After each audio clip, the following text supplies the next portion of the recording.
ఉచిత సంక్షేమ పథకాల అమలు ప్రభుత్వ ప్రాధాన్యతలపై తెలంగాణ హైకోర్టు మరోసారి అత్యంత కీలకమైన వ్యాఖ్యలు చేసింది. రాష్ట్ర ప్రభుత్వం ప్రతిష్టాత్మకంగా అమలు చేస్తున్న కళ్యాణ లక్ష్మి, షాదీ ముబారక్ పథకాలపై విధించిన తాత్కాలిక స్టేను ఎత్తివేయడానికి హైకోర్టు నిరాకరించింది. ప్రజల పన్నుల డబ్బును ఉచిత పథకాలకు విచ్చలవిడిగా ఉపయోగించడంపై న్యాయస్థానం తీవ్ర అసంతృప్తి వ్యక్తం చేసింది. న్యాయవాది విజయ్ గోపాల్ దాఖలు చేసిన పిటిషన్పై విచారణ జరిపిన జస్టిస్ ఎన్వి శ్రవణ్ కుమార్ ధర్మాసనం ఈ ఉచిత పథకాలకు సంబంధించిన జీవోలకు చట్టబద్ధత లేదని గతంలోనే స్టే విధించింది. ఈ స్టేను వేకేట్ చేయాలంటూ ప్రభుత్వం దాఖలు చేసిన పిటిషన్ను విచారించిన హైకోర్టు స్టే ఎత్తివేసేందుకు సుముఖత చూపలేదు.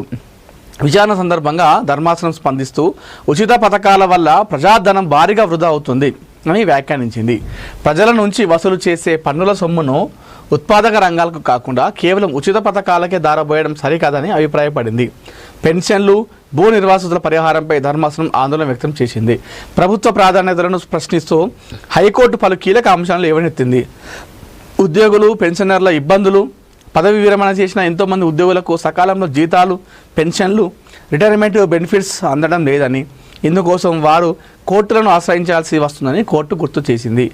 ప్రాజెక్టుల కోసం భూములు కోల్పోయిన నిర్వాసిత కుటుంబాలు తరాల తరబడి ప్రభుత్వ పరిహారం కోసం ఎదురు చూస్తున్నాయని, వారికి ఇవ్వాల్సిన చట్టబద్ధమైన పరిహారం కంటే ఉచిత పథకాలే ప్రభుత్వానికి ప్రాధాన్యత మారాయా అని నిలదీసింది.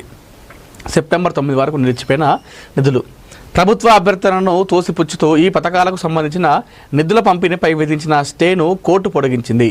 ఈ వ్యవహారంపై పూర్తి వివరాలతో కూడిన సమగ్ర కౌంటర్ అఫిడవిట్ దాఖలు చేయాలని తెలంగాణ ప్రభుత్వాన్ని ఆదేశిస్తూ తదుపరి విచారణను సెప్టెంబర్ 9కి వాయిదా వేసింది. ఫలితంగా అప్పటి వరకు లబ్ధిదారులకు కళ్యాణ లక్ష్మి, షాదీ ముబారక్ ఆర్థిక సాయం నిలిచిపోనుంది. ఇప్పుడు పెన్షన్ ఇవ్వలేరు కానీ ప్రీ స్కీమ్స్ ఇస్తారా? అసలు మరి ప్రీ స్కీమ్స్ గురించి మాట్లాడితే నన్ను అడిగితే మన దేశంలో ఏ ప్రభుత్వమైనా, కేంద్ర ప్రభుత్వాలు కావచ్చు, దేశంలో ఆయా రాష్ట్రాల ప్రభుత్వాలు కావచ్చు, అసలు ఈ ఫ్రీ స్కీమ్స్ అనేదే తీసిపడేయాలి. ఇప్పుడు మనం అనుకుంటాం కళ్యాణ లక్ష్మి మనకి ఇస్తుర్రు, లేకపోతే ఇంకొక పథకం మనకి ఇస్తుర్రు, లేదా ఉచిత బస్సు మనకు ఫ్రీగా ఇస్తారు అని చెప్పేసి అనుకుంటున్నాం. కానీ దాని డబ్బులు మన నెత్తి మీద పడుతున్న విషయం అర్థమవుతుంది జనాలకి. ఇస్తురుగా అని చెప్పేసి పోయి తీసుకుంటున్నాం మనం, కానీ దాని తర్వాత జరిగేటువంటి పర్యాసనాలు మాత్రం ఎవరికి తెలియదు. మరి ఎవరు చెప్పాలి దీని గురించి? ఫ్రీ స్కీమ్స్ ఇవ్వడం వల్ల లాభమా నష్టమా అనే విషయాన్ని ఎవరు చెప్పాలి మన జనాలకు? ఇప్పుడు ఊర్లో ప్రజలకు ఏం తెలుస్తుందండి? వాళ్ళు ఉచితంగా వస్తుందంటే తీసుకుంటారు. పల్లెటూరులో ఉంటారండి అరాకొర బతికేటువంటి జీవితాలు, సగటు middle class, below middle class అందరూ కూలీ చేసుకునేటువంటి ప్రజలే ఉంటారు పల్లెటూర్లలో. వాళ్ళకి ఏం తెలుస్తుంది? ఫ్రీ స్కీమ్స్కి వల్ల, ఆ ఉచిత పథకాల వల్ల తీసుకోవడం వల్ల ఆ భారం అంతా మన ఎత్తుని పడిన తర్వాత అని చెప్పేసి వాళ్ళకి ఎవరు చెప్తారు? వాళ్ళు తెలియదు, కానీ ఎవరు చెప్పరు. హైకోర్టు కూడా మొట్టికాయలు వేస్తుంది. ఫ్రీ స్కీమ్స్ వద్దు, ఫ్రీ స్కీమ్స్ తీసుకుంటూ కనీసం మరి వాళ్ళకు పెన్షన్లు ఇస్తురా అంటే ఇచ్చేటోళ్ళకు వాళ్ళకి అవి అందుతలేవు. ఇప్పుడు ఈ ట్యాక్స్ తీసుకుంటారు, ఆ ట్యాక్స్ని కనీసం ఫస్ట్ ఎవరైతే అర్హులో వాళ్ళకి అయితే ఇవ్వాలి కదా. ఇప్పుడు రిటైర్మెంట్ ఉద్యోగులకు పెన్షన్లు రావాలి, మరి కనీసం వాళ్ళకి పెన్షన్లు కూడా పోతలేవు. అట్లా లేనప్పుడు ఈ కళ్యాణ లక్ష్మి, ఈ షాదీ ముబారక్ ఇవన్నీ ఎందుకు అని చెప్పేసి హైకోర్టు చెప్తా ఉంది. ఉచిత పథకాలు అనేవే వేస్ట్ నన్ను అడిగితే. ఏ పథకమైనా అది ఈ ప్రభుత్వం, గత ప్రభుత్వం, అంతమంది ప్రభుత్వం, నెక్స్ట్ వచ్చే ప్రభుత్వాల కాదు, ఉచిత పథకాలు ఏదైనా వేస్టే. ఉచిత విద్య, ఉచిత వైద్యం వస్తేనే మన దేశం బాగుపడుతుంది, మనం బాగుపడతాం. దమ్ముంటే ఏ ప్రభుత్వానైనా ఉచిత విద్య, ఉచిత వైద్యం ఇవ్వమని చెప్పండి. అప్పుడు అందరూ చదువుకుంటారు, దేశం మస్తు నడుస్తుంది. అప్పుడు అందరూ చదువుకున్న తర్వాత తెలివి వస్తుంది. తెలివి వచ్చిన తర్వాత ఈ రాజకీయ నాయకులు చెప్తే మనం వింటామా? మనకు ఓళ్ళకి ఓటేయాలో వాళ్ళకి ఓటేస్తాం. అందుకోసం ఈ రాజకీయ నాయకులు అట్లా ఉచిత విద్య, ఉచిత వైద్యం అనేది, వైద్యం అనేది ఇవ్వరు.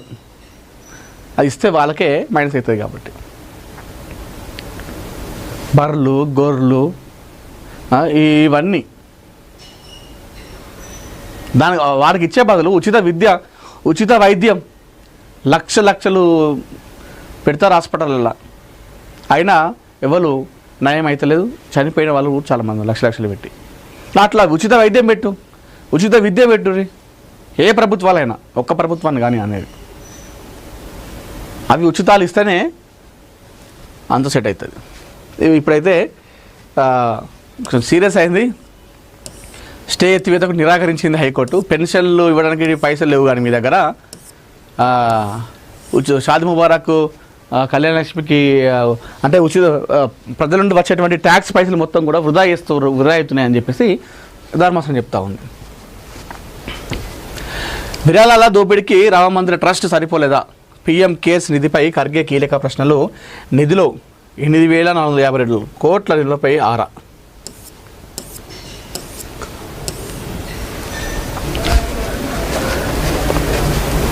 అయోధ్య రామమందిర విరాళాల చోరీ, పీఎం కేర్స్ నిధి వినియోగంపై కాంగ్రెస్ అధ్యక్షుడు మల్లికార్జున ఖర్గే ప్రశ్నలు లేవనెత్తారు.